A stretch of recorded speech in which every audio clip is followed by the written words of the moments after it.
আসসালামু আলাইকুম সবাইকে। অর্ধবার্ষিক পরীক্ষা নিয়ে আমরা কমবেশ সবাই একটু চিন্তায় আছি, একটু প্যারায় আছি।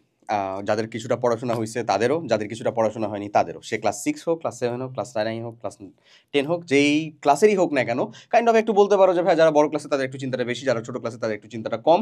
তবে যাদের চিন্তাটা কম তাদের বাবা-মায়ের চিন্তাটা বেশি, গার্ডিয়ানদের চিন্তাটা বেশি, অভিভাবকদের চিন্তাটা বেশি অ্যাকচুয়ালি। আসলে এই সময়টাতে মানে কাইন্ড অফ এটা আসলে একটা ব্যালেন্স থাকে, বুঝছো? কারো না কারো কম বেশি হয়ে আল্টিমেটলি চিন্তার পরিমাণটা সবসময় হচ্ছে একটা সংরক্ষণশীলতার সূত্র মেনে চলে, হ্যাঁ? তো যাই হোক, মজা করতেছিলাম না। আসলে সত্য কথা বলতেছি। এখন লিটারেলি এই মানে এই কনটেন্টটা এমন একটা টাইপের হতে চলেছে যে আমি তোমাদেরকে আসলে বলে দিতে চাচ্ছি অর্ধবার্ষিক পরীক্ষায় কি আসবে। এক্স্যাক্টলি কি আসবে না, কোথা থেকে আসবে। তোমার বইয়ের কনটেন্ট থেকেই আসবে। প্রথমত কথাটা হচ্ছে এইটা। তো যারা চিন্তা করতেছো যে এখানে আমি তোমাদেরকে কোশ্চেন উত্তর বলে করবো, তারা হচ্ছে যে ভিডিওটা সুন্দর মতন স্কিপ করতে পারো, এমন কিছুই বলবো না। তবে হ্যাঁ, আমি এখানে তোমাদেরকে বেশ কিছু টেকনিক বলে দিব, যেটার মাধ্যমে তুমি তোমার অর্ধবার্ষিক পরীক্ষাটা অবভিয়াসলি ইজিলি অ্যাজাম করতে পারবা যে তোমার কোশ্চেনটা ইনশাল্লাহ স্কুলের মধ্যে কোশ্চেনটা কি হবে, কোন সাবজেক্টের কোথা থেকে কোশ্চেনটা আসবে, এতটুকু গ্যারান্টি আমি দিতে পারবো। ওকে, তো তাহলে চলো শুরু করি আমরা যে আসলে আমাদের অর্ধবার্ষিক পরীক্ষার ভিতরে কি আসে। ফার্স্ট অফ অল, আমি যদি এটা বার্ষিক পরীক্ষার জন্য তোমাকে কোশ্চেন অ্যানালাইসিস করে দিতাম, তাহলে তোমাকে আমি স্পেসিফিক চ্যাপ্টার দিয়ে দিতাম যে ভাইয়া এই চ্যাপ্টারগুলো থেকে সিওর সিকিউ আসবে, তুমি সবগুলোকে একবারে ঠাড়া পড়ে ফেলো, সিকিউ প্র্যাকটিস করে ফেলো সবগুলা। ওকে, যেহেতু এটা অর্ধবার্ষিক পরীক্ষা এবং অর্ধবার্ষিক পরীক্ষাতে যেমন হচ্ছে রসায়নের মতো সাবজেক্টে দেখো আসেই হচ্ছে যে চ্যাপ্টার দিছে চারটার ভিতরে একটা চ্যাপ্টারে পার্শিয়াল অংশ আছে। ধরো শর্ট সিলেবাসের মধ্যেকার 3, 4, 5-এর একটা পার্শিয়াল অংশ 6, এই কয়টা চ্যাপ্টার তোমাকে দিয়ে রাখছে। 4টা চ্যাপ্টার থেকে 7টা কোশ্চেন হবে, তার মানে অবভিয়াসলি বোঝা যাচ্ছে যে প্রত্যেকটা চ্যাপ্টার থেকে একটা করে কোশ্চেন তো হবেই, বরঞ্চ কিছু চ্যাপ্টার থেকে ডাবল হবে। বুঝতেছো? অবভিয়াসলি বুঝতেছো আশা করি। সো যেহেতু ডাবল হবেই, তাহলে আমি আসলে যে কাজটা করতে পারি সেটা হলো যে ফিক্স 3টা চ্যাপ্টার ধরে নিতে পারি যে আমি ভাই এই 3টা চ্যাপ্টার থেকে উত্তর করব। এখন আমি তোমাকে বলছি না যে তোমার আসলে 4টা চ্যাপ্টার কমপ্লিট হয়ে থাকলেও তোমার ধরো 4টাই কমপ্লিট, তোমার 4টাই ডান, তুমি হচ্ছে যে 3টা ধরো না। যাদের মনে হচ্ছে যে একটা বা দেড়টা বা 2টা পর্যন্ত সে কমপ্লিট করে ফেলছে, কোথায়, তার স্কুল কোচিং বা প্রাইভেটের মধ্যে, এখন তার যে সময়টুকু আছে সেই সময়ের মধ্যে বাকি অংশটুকু কমপ্লিট করবে, তাহলে তোমাকে বলবো যে তুমি হচ্ছে যে ফিক্স 3টা চ্যাপ্টারকে ফিক্স করে ফেলো, যে 3টে চ্যাপ্টার থেকে তুমি উত্তর করবা। আর একটা চ্যাপ্টারকে বাকি রাখতেছো এমন না, ওটাকে অবভিয়াসলি পরে পড়ে ফেলবে এবং নিজের উপরে একেবারে খুব ভালো মতন ডিটারমাইন্ড রাখতে হবে যে আমি যেন আমার অর্ধবার্ষিক পরীক্ষা শেষ হওয়ার পরে দ্বিগুণ পরিশ্রম করে হলেও ওই চ্যাপ্টারটাকে উঠাই ফেলতে পারি। নাহলে এমনি যদি গ্যাপ পড়তে থাকে তাহলে দেখবা এটা হচ্ছে যে একটা টোটাল লুপ ক্রিয়েট হয়ে যাবে, যে এতগুলো তোমার পড়া আর এতগুলো তোমার গ্যাপ, প্রত্যেকটা তুমি একটা করে গ্যাপ দিয়ে আসছো। আরে ভাই তো একটা সেরা টেকনিক শিখাই দিছে, আর এরকম ভাবে ভাই শিখাইলো যে হচ্ছে মার্কও পাচ্ছি, কমও পড়তেছি, আরে জিঙ্গালালা। না ভাই, জিঙ্গালালা না, রীতিমতন মানে অনেক কিছু লাল হয়ে যাবে এরকম হইলে, ঠিক আছে চেহারা। ওকে, তো যাই হোক, আসো আমি তোমাদেরকে একটু শেয়ার করি যে তুমি আসলে কিভাবে প্রিপারেশন স্ট্র্যাটেজিটা সেট করবা, কিভাবে চিন্তা করলে বা কিভাবে আসলে পড়লে তুমি অন অ্যান এভারেজ কোশ্চেনগুলোকে কমন পেয়ে যাবা। ফার্স্ট অফ অল, আমরা পড়াশোনার শুরুতেই দেখা যায় একটা গাইড বুক, এসএসসি সাজেশন হোক বা টেস্ট পেপার হোক, নিজের আওতায় নিয়ে আসি, নিজে কিনে নিই। আমাদের অল ইন ওয়ান মাস্টার বুক আছে, অথবা হচ্ছে এসএসসি সাজেশন, যেটা তুমি প্রোগ্রামের সাথে এই যে একাডেমিক প্রোগ্রামগুলো যেগুলো আছে ডিসক্রিপশন বক্সে লিঙ্ক পাবা, ওই লিঙ্কের সাথে ই বুক ভার্সনটা ফ্রিতে দেওয়া আছে। ওকে, সো ওইখান থেকে আসলে তোমাকে কি করতে হবে বলো তো, সিওর সিকিউ পার্ট খুঁজে বের করতে হবে। আর এসকিউ নামেও তোমাদের শর্ট কোশ্চেনের একটা পার্ট শুরু হয়েছে আসলে, সেটার জন্য আবার সবগুলো চ্যাপ্টারই কিছুটা পড়তে হবে, বাট এসকিউটা তো টোটালি ডিফারেন্ট পার্ট। কনসেপ্ট ঠিকঠাক জানা থাকলে তুমি আরামসে হচ্ছে এসকিউ এর উত্তর করতে পারবা। এখন চলে আসো আমি যে কথা বলছিলাম, সিওর সিকিউ টাইপের যে পার্টটা সেটা বের করতে হবে। চ্যাপ্টার তো তুমি বুঝতেছোই, 4টা চ্যাপ্টার থাকলে 7টা কোশ্চেন আসবে, ইজিলি সবগুলো থেকে একটা করে তো আসবেই, বাট তুমি 3টাকে ফিক্স করে ফেলতে পারো যে এই 3টা থেকে ইনশাল্লাহ 2টা করে কোশ্চেন আসবে। সো তোমার টার্গেট হচ্ছে এ প্লাসটাকে গ্র্যাব করে নিয়ে আসা, এবং এ প্লাসকে গ্র্যাব করে নিয়ে আসার জন্য তোমার জন্য এটা খুব বেশি কঠিন হবে না, 4টা কোশ্চেনের উত্তর করা। ঠিক আছে, ইনশাল্লাহ দেখা যাবে তুমি পারবা। 7টার ভিতর থেকে 4টা কোশ্চেনের উত্তর করতে হবে, এটা হচ্ছে তোমার টার্গেট, যেহেতু এখন তোমাদের কোশ্চেন প্যাটার্নটা এরকম। এখন সিওর সিকিউ এর যে পার্টগুলো, পোর্শনগুলো, সেটা তোমাকে বের করতে হবে। এইটা যদি বের করার পিছনে বিলিভ মি ভাই 30 মিনিট মাত্র তুমি একটু টাইম দাও, 30 মিনিটে তুমি বিশ্বাস করো কয়টা চ্যাপ্টার পারবা বলো তো? একটা কেমিস্ট্রির মতন সাবজেক্টের 3টা চ্যাপ্টার ইজিলি পেরে যাবা, যদি একটু সৎ সাহস নিয়ে শুরু করো 30 মিনিটের ভিতরে। তো 3টা চ্যাপ্টার পেয়ে নিলে তো হয়েই গেল, 4টাই তো চ্যাপ্টার আছে মাত্র। তুমি এটা কিভাবে করবা আমি তোমাকে বলে দিই টেকনিকটা, সিম্পল। এখানে তোমার দাগানো বই দেওয়া আছে না, এবং এসএসসি সাজেশন দেওয়া আছে, দুইটাকে একসাথে খুলবা।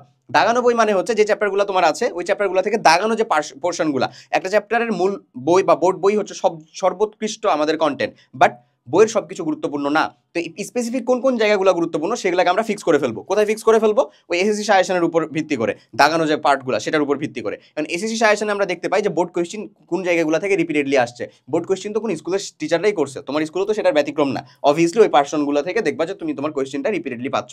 এখন ওই কোয়েশ্চেনটা তোমাকে প্র্যাকটিসে নিতে হবে, ওই পোর্শনগুলো তোমাকে প্র্যাকটিসে নিতে হবে। এমসিকিউ এর জন্য কিছু করার নাই, এমসিকিউ সব জায়গা থেকেই আসবে। সো এমসিকিউ এর জন্য আমরা যতটা পারি দাগানো বই কমপ্লিট করার পরে এমসিকিউ এর উপরে এক্সাম দিব, যতটা পারি হচ্ছে এক্সাম দিব, এই যে এমসিকিউ এক্সাম দিব যাচ্ছি সেখানে, ঠিক আছে? আচ্ছা, সো সিকিউ এর জন্য আমরা টোটাল পার্টটাকে কমপ্লিট করলাম। এখন যখন তুমি একটা টোটাল চ্যাপ্টারকে কমপ্লিট করতে যাচ্ছ, যে ভাই নতুন আমার একটা চ্যাপ্টার আছে সেটাকে কমপ্লিট করব, তোমার মাথার ভিতরে থাকা উচিত চ্যাপ্টারের কনসেপ্টটা তোমাকে ক্লিয়ার করতে হবে। কনসেপ্টের জন্য তোমার কন্টেন্ট দরকার। কন্টেন্ট তুমি পেতে পারো দুই রকম ভাবে, একটা হচ্ছে ভাই ক্লাস আর একটা হচ্ছে তোমার বই। এই দুইটা ভাবেই তুমি একমাত্র হচ্ছে যে কন্টেন্ট পেতে পারো। তো বুক তোমাকে এখানে তোমার বোর্ড বই দেওয়া আছে, এখানে তোমার দাগানো বই দেওয়া আছে, তুমি নিতে পারো। দাগানো বই দেওয়া আছে, সাজেশন দেওয়া আছে, যে স্পেসিফিক কোন কোন টপিকগুলো পড়তে হবে সেটাও বলে দেওয়া আছে। গুড। ক্লাসের কথা যদি চিন্তা করো, তাহলে তোমার স্কুলের ক্লাস, তোমার কোচিং এর ক্লাস, তুমি হয়তো অনলাইন কোনো একাডেমিক প্রোগ্রামে আছো, আর যদি না থেকে থাকো তাহলে তোমার জন্য বেস্ট সলিউশন হচ্ছে আমাদের ক্লাস 8 হোক, 9 হোক, 10 হোক, তুমি যে ক্লাসে আছো সেই ক্লাসের অনস্টপ একাডেমিক প্রোগ্রাম। এই একাডেমিক প্রোগ্রামের সাথে তুমি তোমার একাডেমিক লাইফের সকল ক্লাস, যে সকল সাবজেক্টের পরীক্ষাও হবে না সেই সকল সাবজেক্টেরও তুমি ক্লাস পেয়ে যাবা। সেখানে সায়েন্স, আমাদের পিসিএমবি, হায়ার ম্যাথ সব কিছুর কম্প্যাক্ট ক্লাস দেওয়া আছে। সেই চ্যাপ্টারের ধরো হায়েস্ট একটা চ্যাপ্টারের যদি বড়ও হয়, তাও সেখানে 5টা থেকে 6টা ক্লাস দেওয়া, পার্টে ভাগ করে। তোমার স্পেসিফিক যে জায়গাতে প্রবলেম, যেটা তুমি স্কুল কোচিংয়ে পড়ছিলা বাট স্টিল কিছুটা প্রবলেম ফেস করতেছো, ইজিলি কন্টেন্ট দেখো একেবারে ক্রিস্টাল ক্লিয়ার হয়ে যাবে। তোমাকে এখানে ক্লাস দেওয়া আছে, তুমি সেখানকার প্রপার ক্লাসটা কমপ্লিট করবা নিজের শর্ট নোট করার মাধ্যমে। যেহেতু টাইমটা কম, বাট স্টিল মাথায় রাখতে হবে যে প্রিসাইজ পড়াশোনার জন্য নোট রাখাটা জরুরি। এরপরে সেটার কোয়েশ্চেন সলভ। এই কোয়েশ্চেন সলভটা কই করবা? ওই যে গাইড বুক একেবারে শুরুতে যেটা ছিল, টেস্ট পেপার হোক অথবা এসএসসি সাজেশন হোক, এখান থেকে কোয়েশ্চেন সলভ করো। তারপরে হচ্ছে as much as possible exam দাও। এখন চলে আসো সিকিউ 5টা। এই সিকিউ 5টা আসলে কিসের টার্গেট? একটা চ্যাপ্টার যখন পড়তেছো তখন তোমার এটা মিনিমাল টার্গেট। একটা চ্যাপ্টার থেকে, ওয়ান চ্যাপ্টার থেকে তোমার মিনিমাল টার্গেট হচ্ছে এইটা কি? সিকিউ 5টা, মিনিমাম 5টা সিকিউ তোমাকে করতে হবে। ফার্স্ট 5টা সিকিউ তুমি করো, রিসেন্ট, একেবারে ভেরি রিসেন্ট যে 5টা সিকিউ আছে তোমার কাছে, যেটারই গাইড বুক বা টেস্ট পেপার থাকুক না কেন, 5টা সিকিউ তুমি কমপ্লিট করে ফেলো সেখান থেকে। ওকে, এমসিকিউ কতগুলো কমপ্লিট করবা? 50 থেকে 100। এখন অনেকেই চিন্তা করতে পারে, ভাইয়া কোশ্চেন আছে 30টা, আপনি বলতেছেন মাত্র 5টা করতে। কোশ্চিন আছে 30টা, তুমি 5টা করতেছো, তুমি 5টা প্রত্যেকটা সাবজেক্টের একটা সাবজেক্টে 4টা বা 5টা চ্যাপ্টারের কমপ্লিট করবা। এক্ষেত্রে তোমার 20টা থেকে 25টা সিকিউ প্র্যাকটিস হয়ে গেল। অ্যাজ ওয়েল অ্যাজ তোমাকে সায়েন্সেরই হচ্ছে 5টা সাবজেক্ট, ম্যাথ সহ যদি ধরি, আসলে যেটা সায়েন্সের না, তারপরে ম্যাথ সহ যদি ধরি, তাহলে হচ্ছে দেখবা যে 5-25-এ কত হয়ে যায়, 125 প্লাস সিকিউ তোমার প্র্যাকটিস হয়ে গেল। It's more than enough for your half yearly exam. যখন তুমি দেখা যাবে ইয়ারলি এক্সামের কথা চিন্তা করতেছো, এসএসসি এক্সামের কথা চিন্তা করতেছো, তখন আমি নিশ্চয়ই মাত্র 5টা প্র্যাকটিস করতে বলবো না। Up to half yearly exam 5 is enough, actually enough. তারপরেও যারা বেশি পারবা, you are very welcome, no problem, তারা আরও বেশি করো। যাদের অলরেডি পড়া আছে তারা আরও বেশি সিকিউ সলভ করো, নো প্রবলেম। বাট যারা অলরেডি একটা নতুন চ্যাপ্টার পড়ছো, তাদের মিনিমাল টার্গেট রাখতে হবে আমি 5টা সিকিউ কমপ্লিট করবো, এবং মিনিমাম 50টা থেকে 100টার মধ্যে আমি এমসিকিউ কমপ্লিট করবো, প্রথম এমসিকিউ। হ্যাঁ, এটা যদি কমপ্লিট করো, দেখবা তুমি সময়ের মধ্যে এমসিকিউ উত্তরও করতে পারতেছো, তোমার টাইম ম্যানেজমেন্ট স্কিলটা অনেক বেশি বেড়ে যাচ্ছে। এরপরে আসো, সিকিউটাকে টার্গেটে রাখতে হবে। তুমি 5টা সিকিউ পড়তেছো একটা চ্যাপ্টারের, বাট প্রত্যেক দিন একটা মিনিমাম সিকিউ লিখে প্র্যাকটিস করা। প্রত্যেকটা দিন একটা মিনিমাম সিকিউ, প্রত্যেক দিন অন্তত একটা লিখে প্র্যাকটিস করা। এটা বারবার বলা আছে, লিখে প্র্যাকটিস করা। সে যাই হোক, ক খ গ ঘ, হুবহু 4টা হচ্ছে লিখে লিখে প্র্যাকটিস করো। যদি দেখে লিখতে চাও দেখে লিখো, সমস্যা নেই, বাট লিখো। উত্তরটা হচ্ছে লিখো, লেখাটা অনেক জরুরি। ওকে, লিখে প্র্যাকটিস করতে হবে তোমাকে। এখন যদি এটা ছুটির দিন হয়, তাহলে মিনিমাম হচ্ছে 2টা, একটা দিনে একটা রাতে। ছুটির দিনে হলে ভাই 2টা সিকিউ প্র্যাকটিস করতে হবে মিনিমাম লিখে, ছুটির দিনে হলে। এখন প্রত্যেক দিন অন্তত একটা এমসিকিউ এক্সাম তোমাকে দিতে হবে। কই পাবা? আবার নতুন করে এক্সাম ব্যাচ হওয়া লাগবে না।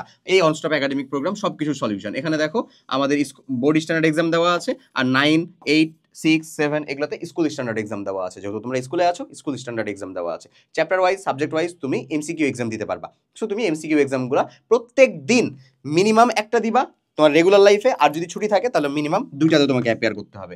ওভারঅল জাস্ট এই পার্টটুকু যদি কমপ্লিট করি, আমি আমার অর্ধবার্ষিক পরীক্ষার প্রশ্নপত্র কি কি থেকে আসে সেটার ইজিলি 1 উইকের মধ্যে অ্যাজাম্পশনে নিয়ে চলে আসতে পারবো, যে এই পোর্শন থেকে এই অংশটা আসবে। সেটাকে জাস্ট মনে রাখতে হবে, খাতার মধ্যে নোট রাখতে হবে, সেই অনুযায়ী পড়াশোনাটাকে 7 দিনের প্রিপারেশন নিয়ে আমরা ইনশাল্লাহ কমপ্লিট করে ফেলতে পারবো।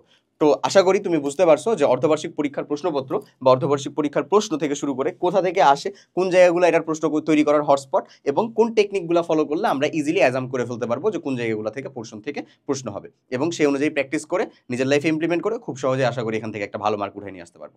তো সবাই অনেক অনেক ভালো থাকো, দেখা হবে অন্য কোনো একটা ভিডিওতে। আল্লাহ হাফেজ, আসসালামু আলাইকুম।